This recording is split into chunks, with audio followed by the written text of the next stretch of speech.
शंकर सिंह। माधवा चुड़ेला मीठी बोलिया में और लगावल गोरे बोलिया में। सुन खुशी से तू रंगवाला खाली चलिया हमसे काहे बंद फागुन चढ़ल जानी बोला तेरे बोलिया हमसे।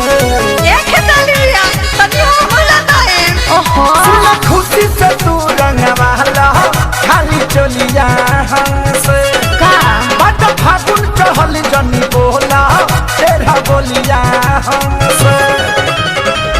तोहरा हर हन से हम बेहाल बानी हो जानी छोई हो हमके दशहरा के माल बानी हो। आज गलबे करे डाले ला बेहाल बानी हो।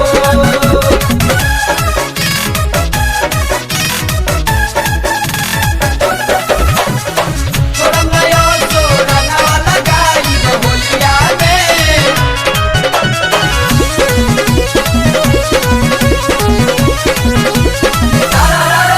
हट जाया तो हमके घरे यार प्यार बहुत मोरा करे झूठा हूँ मैं जाई रे सियाई लगी आगे में सकके जोरे।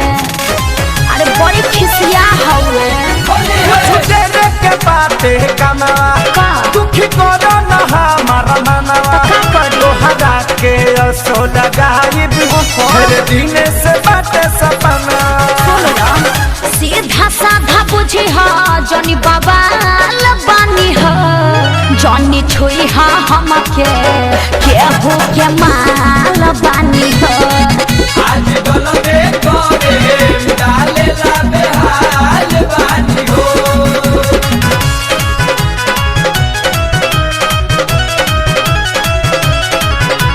माधवा चुड़ेला मीठी बोलिया में और लगावल गोरे बोलिया में। एह जनम में आई न पड़ी बट सोनू से हमारा यारी हमर पीछा करल अब छोड़ा जाके दूसर करत यारी बुझला हमार फेरा में मत पड़। चली चाहे दे पुगारी का कोठा